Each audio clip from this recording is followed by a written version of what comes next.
በክልሉ የሰብአዊ ድጋፍን በራስ አቅም ለመሸፈን 3.6 ቢሊዮን ብር በላይ ለመሰብሰብ ታቅዶ የተሰራ መሆኑን በምክትል ርዕሰ መስተዳድር ማዕረግ የፋይናንስ ቢሮ ኃላፊና የወላይታ ሶዶ ክላስተር አስተባባሪው አቶ ተፈሪ አባተ ገለጹ። ከ87 ሺህ በላይ ተረጂዎች በክልሉ መለየታቸውንና ከእነዚሁም ውስጥ 42 ሺህ የሚሆኑት አስቸኳይ ሰብአዊ ድጋፍ የሚሹ በመሆናቸው የሁሉም ባለድርሻ አካላት ርብርብ እንደሚያስፈልግም ኃላፊው አሳስበዋል። ቢሮው ከሲቪል ማህበረሰብ ድርጅቶች ጋር ከተረጂነት ወደ ምርታማነት ሰብአዊ ድጋፍ በራስ አቅም ለተሟላ ሀገራዊ ሉዓላዊነት በሚል መሪ ቃል የአጋርነት የምክክር መድረክ አካሂደዋል። ዝርዝሩን እድገት እስራኤል እንደሚከተለው ያቀርበዋል። በመድረኩ የተገኙት በምክትል ርዕሰ መስተዳድር ማዕረግ የወላይታ ሶዶ ክላስተር አስተባባሪና የደቡብ ኢትዮጵያ ክልል ፋይናንስ ቢሮ ኃላፊ አቶ ተፈሪ አባተ በክልሉ ከተረጂነት ወደ ምርታማነትና ሰብአዊ ድጋፍ በራስ አቅም ለመሸፈን 3.6 ቢሊዮን ብርና 698 ሺህ ኩንታል በላይ መጠባበቂያ እህል ለመሰብሰብ ታቅዶ እየተሰራ ነው ብለዋል። እንደኛ ክልል ካለን ፖፑሌሽን ውስጥ 10% የሚሆነው አካል ለአደጋ ሊጋለጥ ይችላል በሚል ፐርሰፕሽን ነው ግብ ተጥሎ የሚንቀሳቀሰው። ከዚህ አንፃር እኛ ወደ 3.6 ቢሊዮን ብር ክልሉ የመጠባበቂያ ፈንድ ላይ መያዝ እንዳለበት ነው ከፌደራል የወረደው። ከዚህ አንፃር ይሄንን እኛ ያው ክልሉ መንግስት የራሱን ሼር ወስዶ ይሰራል። ይሄ እስከ ወረዳ እስከ ቀበሌ ድረስ የሚሄድ ስራ እየተሰራ ነው ያለው፣ ተጀምሯል። በክልል መንግስት በጀት ተመድቧል። የዞን አስተዳደር በጀት ሲይዝ በጀት እንዲይዝ ተደርጓል። የወረዳው እንደዚህ በጀት እንዲይዝ ተደርጓል። የወረዳ አስተዳዳሪው ከሚታረስ መሬት በሄክታር እንደየ አግሮ ኢኮሎጂው የሚታረሱ ሰብሎች ስራ ስር ሰብሎችም ሆነ የሰብል አይነቶች በተለያየ አይነት የሚታረሱ መሬቶች ተይዘው ከ20 30 40 50 ሄክታር በላይ በየአካባቢው እንዲታረስ ተደርጎ ይሄ በዚህ በጀት ዓመት ብቻ ወደ 698 ሺህ ኩንታል እህል በመጠባበቂያ በመጋዘን እንድንይዝ ነው የሚፈልገው። የሚሰበሰበው ፈንድ በክልሉ ከሚገኙ ባለበጀት መስሪያ ቤቶች፣ ከመንግስት ሰራተኞች፣ ከሃይማኖት ተቋማት፣ ከንግዱ ማህበረሰብ፣ ከመንግስት የልማት ድርጅቶችና ከሲቪል ማህበረሰብ ተቋማት መሆኑን ገልጸዋል። በመድረኩ የተሳተፉ የሲቪል ማህበረሰብ ድርጅቶች ተወካዮች በበኩላቸው ተረጂነት የሀገሪን ሉዓላዊነት አደጋ ላይ የሚጥል አስከፊ በመሆኑ ይህንን ለማስቀረት በጋራ እንደሚሰሩ ጠቁመዋል። የመንግስትን ጥሪ በመቀበል በየትኛው ተቋሙ በሚችለው ሁሉ የድርሻውን ማበርከት የሚገባው እንደመሆኑ ያምናል። በዚህ ረገድ ደግሞ የሚችለውን ሁሉ ለማድረግ ቃል የምንገባ ይሆናል ማለት ነው። ሰው ልጅ እኮ ክቡር ነው፣ ክቡር ይገባዋል። ስንናገር እንደ ኤንጂኦም ሲጻፍ ሁሉም ጽሁፋችን ድካምና አለመቻልን ብቻ የሚነግር ሳይሆን ፖቴንሻላችን አሳይተን ነገር ግን ይህን ልናወጣው ስላልቻልን የተራቡ ሰዎች አሉ ብለን ሪያልቱን አምነን በዘለቄታው በዛ ተረጂነት ሳይሆን ልማት ለምቶ መመለስ አለባቸው። ሊለሙ የሚችሉ አቅም አለን፣ መሬት አለን፣ ሰው አለ፣ አእምሮ አለ። የታመሙ ሰዎች መስራት የማይችሉትን ማገዝ እንደተጠበቀ ሆኖ ግን በትልቁ ልማትና ከዚህ ለመውጣት አለብን የሚለው ነገር ላይ ተነስተን ነው መስራት ያለብንና ይሄ የኛም ዳይሬክሽን ስለሆነ አግሪ እናደርጋለን። የት አካባቢ ምን ያስፈልጋል የሚሉ ዌል ዶክሜንትና ዌል ስትራክቸርድ የሆኑ አቅጣጫዎች ለሲኤስኦም ራሱ መቅረብ ቢችል የፕሮጀክቶቻችን አካል ማድረግ የሪስፖንሶቻችን አካል ማድረግ እንድንችል የኤርሊ ዋርኒንግ ጥሪዎችም ዞንን ወረዳን በደንብ ዲስክሪትሊ በለየ መልኩ መቅረብ ቢችል የድጋፉ አካል መሆን እንችላለን የሚል ሐሳብ ለመግለጽ ነው። ከ87 ሺህ በላይ ተረጂዎች በክልሉ መለየታቸውንና ከነዚህም 42 ሺህ የሚሆኑ ወገኖች አስቸኳይ ሰብአዊ ድጋፍ የሚሹ በመሆናቸው የሚሰበሰበው ገንዘብም ሆነ ቁሳቁስ ለታለመለት ዓላማ በትክክል መዋል አለመዋሉን ለማረጋገጥ የሚያስችል አሰራር ተዘርግቶ እየተሰራ መሆኑም ተገልጿል። እነዚህ የሚሰበሰቡ ሀብቶችን በተመለከተ ከታች ጀምሮ ከቀበሌ ጀምሮ እስከ ሀገር አቀፍ ድረስ የተጠናከረ ያው ይታወቃል።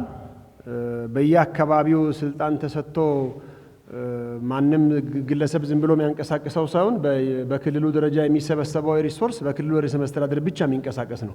ማናችንም ማዘዝ አንችልም። ይሄ ሀብት ብክነት እንዳይኖር ተደርጎ የተቀመጠ ስትራቴጂ ስለሆነ ልክ ለዚህ ቦታ ይሄ ያስፈልጋል፣ በአይነትም በገንዘብም በሐሳብም ይሄ ያስፈልጋል ሲባል በክልሉ ርዕሰ መስተዳድር ብቻ እየተፈቀደ የሚንቀሳቀስ መሆኑን እንድናቅና ፕሮግራሞቻችን ፕሮጀክቶቻችን በዚህ አይነት መንገድ ለቀጣይ እንድንቃኝ ለማሳሰብ ነው። እያንዳንዱ ሰው እያንዳንዱ መንግስት ሰራተኛ ከ1 ኪሎ ከሚያዋጣው ውጭ 1 ኪሎ እህል ገዝቶ ኮንትሪቢዩት ያደርጋል። አቅም ያለው 5 ኪሎ ገዝቶ ኮንትሪቢዩት ያደርጋል። አመራሩ 50 ኪሎ አሁን 6500 የሚሆን አመራር አለ በክልላችን።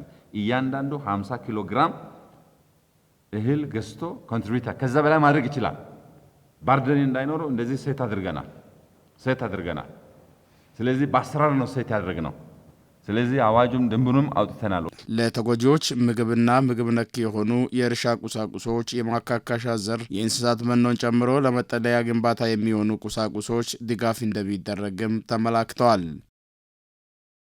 የህዝቡን የልማትና መልካም አስተዳደር ጥያቄዎች ለመፍታት ገቢን አሟጦ በመሰብሰብ ምላሽ ሊሰጥ እንደሚገባ የጠበላ ከተማ ምክር ቤት አባላት ጠየቁም። ለወጣቶች የስራ ዕድል መፍጠርና አባላቱ ያነሱትን ጥያቄዎች ለመመለስ በበጀት ዓመቱ እንደሚሰራም የጠበላ ከተማ አስተዳደር በበኩሉ ገልጿል። የከተማው ምክር ቤት 4ኛ ዙር 9ኛ የሥራ ዘመን 1ኛ መደበኛ ጉባኤውን በማካሄድ ከ617 ሚሊዮን ብር በላይ በጀት አጽድቋል። ለትዕግስት ክፍሌ ዘገባ ፍሬ ህይወት ተስፋዬ። የጠበላ ከተማ ምክር ቤት 4ኛ ዙር 9ኛ የሥራ ዘመን 1ኛ መደበኛ ጉባኤውን ባካሄደበት ወቅት በበጀት ዓመት የተሰሩ መሰረተ ልማትና ታቅደው ያልተከናወኑ የተጀመሩ ተግባራት ሪፖርት ለአባላቱ ቀርቦ ተወያይተውበታል። በዚህም መነሻ የህዝቡን የልማትና መልካም አስተዳደር ጥያቄዎችን ለመመለስ የገቢ ምንጭ ለማሳደግ አሟጦ በመሰብሰብ ሊሰራ እንደሚገባ የጠበላ ከተማ ምክር ቤት አባላት አሳስበዋል። ያው እናነሳለን፣ ልማት መሰራት አለበት ብለን እናነሳለን። ልማት ደግሞ ያለ ገቢ አይሆንም። ገቢዎች ተሟጦ መሰብሰብ መቻል አለባቸው። ከተማዋ ማምንጨት የምትችለውን ያህል ገቢ ሙሉ በሙሉ አሟጦ መሰብሰብ ከተቻለ ከተማዋ የምትፈልገውን ልማት ደግሞ ማምጣት ይቻላል። አሁን ከገቢ አንጻር በእርግጥ ከባለፈው ዓመት አሁን የተሻሻሉ ነገሮች አሉ። ወጣቶች ስራ እድል ከመፍጠር አንጻር የተሰሩ ስራዎች በእርግጥ አሉ። ግን ከለይታ ጀምሮ ስራ አጥ እውነትም ትክክለኛ ስራ አጥ ነው ወይ? ብድር የሚወስዱ ማህበራትም እውነት ትክክለኛ ስራ አጥ ነው ወይ የሚለው ጉዳይ ቀጣይ ሊፈትሽ ነው ይገባል። በተለይ አሁን 100% ተሰርቷል ተብሎ ሪፖርት ላይ ቀርቧል።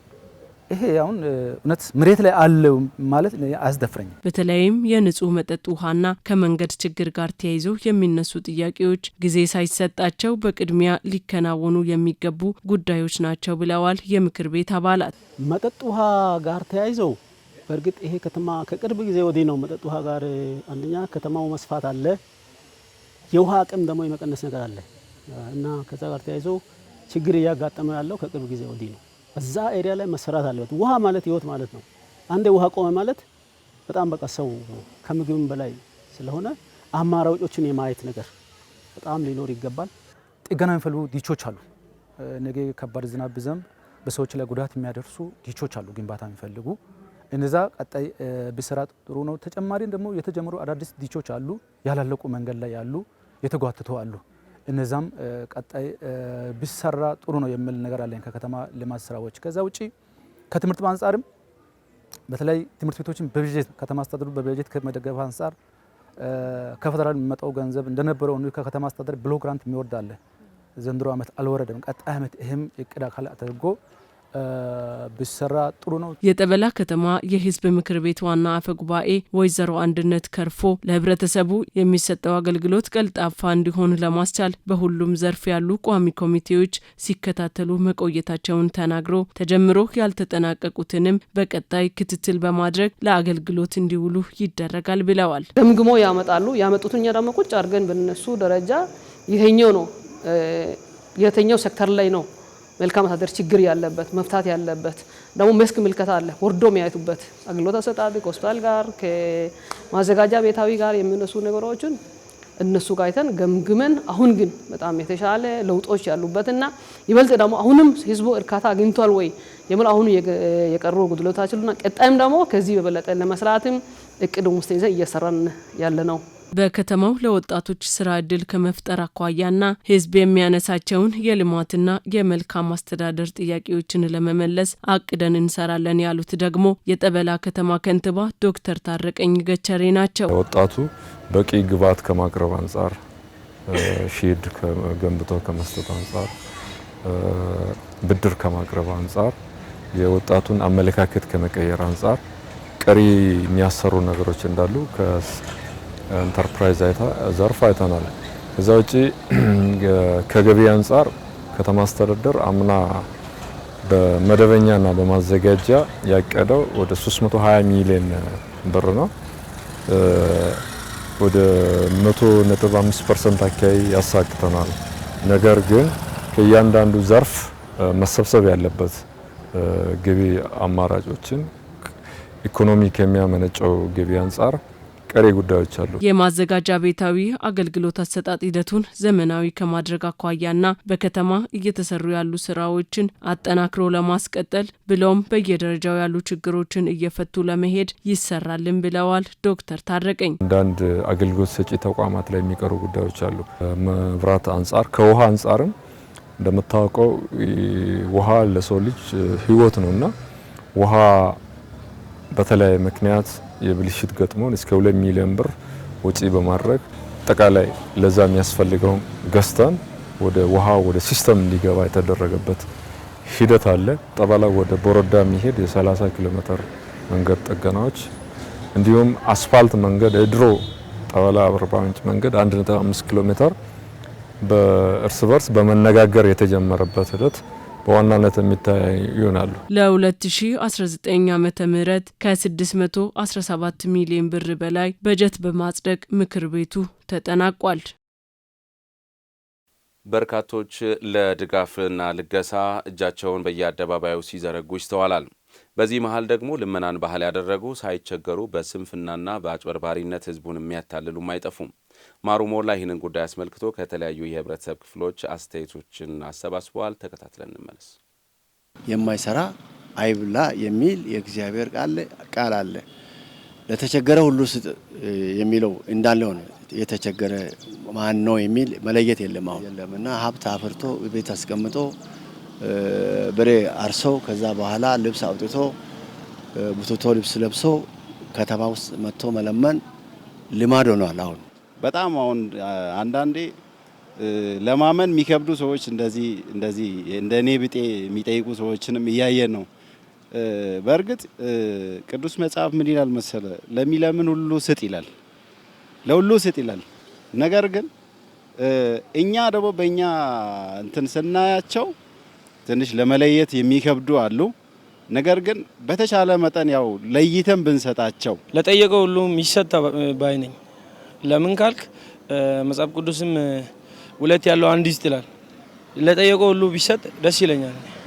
ያው የግድ ማለት ነው አካል ጉዳተኛ፣ አይነ ስውር፣ አቅመ ደካማ መሆን የለበትም። ሰው ቸግሮት ነው የሚለምነው፣ ቸግሮት ነው አንተን የሚጠይቅና መሰጠት አለበት። ዝም ብሎ ልመና ልምድ አድርጎ ለሚዞሩት መስጠት ቀርቶ ዱላ መስጠት ነበረበት። በአላንጋ መገረፍ አለበት። ሁለተኛ ዳግም እንዳይለምዱ። ታውቃለህ፣ ሰው የኑሮ ውድነት በቃ የሆነ ነገር ተቸግሮት ነው። አሁን እኔ የሆነ ነገር ሊቸግረኝ ይችላል። ሰው ውስጤን አያውቅም። ታውቃለህ፣ እኔ የሆነ ነገር ሲቸግረኝ ቀርቤ የሆነ ሰውን ብጠይቅ ያ ሰው ከማባረኝ ብሰጠኝ ጥሩ ነው።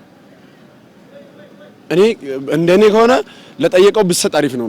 እኔ አሁን ቅርብ ጊዜ የሰማሁት የራሳቸው በቂ የሆነ ንብረት ላይ ያላቸው ልመና እንደ ባህል እየተተገበሩ ያሉ እንትኖችም ስላሉ ምናልባት ከኛ ያው መለየት ይጠበቅብናል የሚል ሀሳብ ነው ያለኝ። ወጣትም ሆነ ሽማግሌም ሆነ ልጆችም ሆነ ህፃናትም ሆነ በቃ ስለ ልምድ አደረጉ። ምክንያቱም ሲሄድ ሻይ ቡና ይላሉ፣ ለሻይ ይላሉ፣ ለቡና ይላሉ፣ የቁርስ ይላሉ። ይሄ ደግሞ ለወጣቶችም የሚለምኑትም ዋና መነሻና ምንጭ የሆኑት ይሄ ከተማ ውስጥ ቤቲንግ ይመስለኛል እኔ የምታየው ከሆነ ሰው ያገኘው ብር እዛ ተጫውቶ ይጨርሳል። ሲወጣ ትራንስፖርትም ያጣል፣ መብያ ያጣል፣ ሻይ ቡናም ያጣል። በዛ ምክንያት ወዴት ነው? በመንገድ ዳር ነው የሚወጣው። መናኸሪያ ውስጥ ገብተህ በምታይበት ጊዜ ከቤተ ክርስቲያናት የተጻፈ ደብዳቤ ይዞ እሱን ላሚኔት አድርጎ ይሄንን ደብዳቤ የሚያሳይ ማን ነው የሰጠህ? ለምንድን ነው የተሰጠው? እንዴት ነው የተሰጠው? ቤተ ክርስቲያን ማገዝ የምትፈልግ ከሆነ እዛው በቤተ ክርስቲያን ውስጥ አግዛ፣ አቋቁማ፣ ስራ አስዛ ወይም አቅም እንዲፈጥር አድርጋ ከዛ ባሻገር ያለውን ግን በተለየ ሁኔታ የሚታገዝ አለ እና እኔም ቤተ እምነት አለኝ። በዛ ቤተ እምነት በሚታገዝ መልኩ ነው መታገዝ አለበት።